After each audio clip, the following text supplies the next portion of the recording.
కాపు కులస్తులని రెచ్చగొడుతున్నారు, తెలుగుదేశానికి యాంటీగా వాళ్ళని రెచ్చగొడుతున్నారు అనేటువంటి ఒక ఆరోపణ తెలుగుదేశం పార్టీ నుంచి వినపడుతున్నది.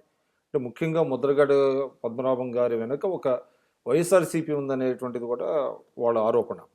కరుణాకర్ రెడ్డి గారి మీద కేసు పెట్టడం కానివ్వండి, ఇవన్నీ తదనంతర కార్యక్రమాలు చూస్తున్నాం. దాన్ని ఏ విధంగా చూడాలి? అంటే ముద్రగడ పద్మనాభం గారు కాపు ఇష్యూస్లో ఇవాళ ఒక్కరోజే బయటకు వచ్చినటువంటి వ్యక్తి కాదు. అతనికి ఒక రాజకీయ పార్టీ పులిమి సమస్యని తప్పుదావ పట్టించడం కూడా కరెక్ట్ కాదు. ఇప్పుడు సమస్య ఆయన 93, 94లోనే ఈ ఇష్యూ మీద నిరాహార దీక్ష చేసినారు, కొంత సాధించినారు. సో దాది మళ్ళీ మధ్యలో గ్యాప్ అయింది. మళ్ళీ 2004 రాజశేఖర రెడ్డి గారు వచ్చిన కాడి నుంచి మళ్ళీ జీవోని రివైజ్ చేసినారు. దాన్ని 2 కోట్ల నుంచి 22 కోట్ల దాకా తీసుకుని వెళ్ళటం జరిగింది ఆయన ముఖ్యమంత్రిగా ఉన్నప్పుడు. సరే, దానికి ఆయన ఒక కమిషన్ వేసినారు. ఆ కమిషన్ ఫుల్ఫిల్ కాలేదు, అది అట్లా ఆగిపోయింది. మళ్ళీ వీళ్ళు వచ్చి 2014లో దీన్ని మళ్ళీ మొదలెత్తారు. మేము వచ్చిన వెంటనే మేము ఇమీడియట్గా చేసేస్తాము, 1000 కోట్లు పెడతాము బడ్జెట్లో కాపు సంక్షేమం కోసం అని చెప్పేసి చెప్పినారు. దాన్ని గుర్తు చేయడానికి ఆయన ముందుకు వచ్చినారు. ఆయనకి ఇప్పుడు ఏదో ఒక రాజకీయ పార్టీని ఆపాదించి సమస్యని డైల్యూట్ చేసేదానికన్నా ఆ సమస్య తొందరగా ప్రభుత్వం పరిష్కారం చేస్తే బాగుంటుంది. దానికి 10 సంవత్సరాలు కాంగ్రెస్ అధికారం ఉంది.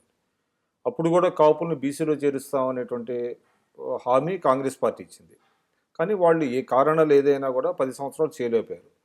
చంద్రబాబు నాయుడు గారు సీఎం అయిన తర్వాత 5 కాపులను మంత్రివర్గంలో తీసుకోవటం, అదేవిధంగా కాపు కార్పొరేషన్ ఏర్పాటు చేసి సంవత్సరానికి 1000 కోట్లు ఇవ్వటం జరుగుతున్నది. అంటే ఒక రకంగా కాపులకి ఆయన న్యాయం చేస్తున్నారు కదా. అంటే కాంగ్రెస్తో పోలిస్తే చంద్రబాబు నాయుడు గారు ఎక్కువ చేస్తున్నారు. మంత్రి పదవులు కాంగ్రెస్ పార్టీలో ఇచ్చినారు. మేమందరం మంత్రులు నేను చేశాను, జక్కంపూడి చేసినాడు, బాను చేసినాడు, కాంగ్రెస్ పార్టీలో కూడా చేసినాము అందరం మంత్రులు ఒకళ్ళని కాదు. కాంగ్రెస్ పార్టీలో ఉండగా కూడా కమిషన్ వేసినారు. 2 కోట్లు దాన్ని 22 కోట్లకు తీసుకెళ్ళినారు. కాకపోతే ఆ రోజున వాళ్ళు కమిషన్ ఏర్పాటు చేస్తారు, 1000 కోట్లు ఇస్తామని పెట్టలేదు, బీసీలో చేరుస్తామన్నారు. దానికి తగినటువంటి ఎక్సర్సైజ్ రాజశేఖర రెడ్డి గారు ముఖ్యమంత్రిగా ఉన్నంతకాలం జరిగింది. రాజశేఖర రెడ్డి గారు ఎప్పుడైతే చనిపోయారో అది మరుగున పడింది. తర్వాత వచ్చినటువంటి ముఖ్యమంత్రులు పట్టించుకోలేరు. రోషయ్య గారు కానీ, కిరణ్ కుమార్ రెడ్డి గారు, ఇలాంటి వాళ్ళు కూడా వాళ్ళని అడిగాం. నేను క్యాబినెట్లో అడిగాను, క్యాబినెట్లో అనేక మార్లు అడిగాం. కిరణ్ కుమార్ రెడ్డి గారు ముఖ్యమంత్రిగా ఉన్నప్పుడు క్యాబినెట్లో అడిగాం.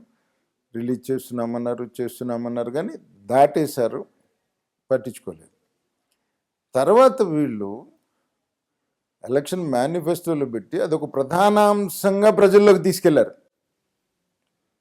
కాబట్టి బాధ్యత వాళ్ళ మీద ఉంది. బాధ్యత ఉంది. ఇప్పుడు 1000 కోట్లు పెడతామన్నారు, 1000 కోట్లు పెట్టలేదే.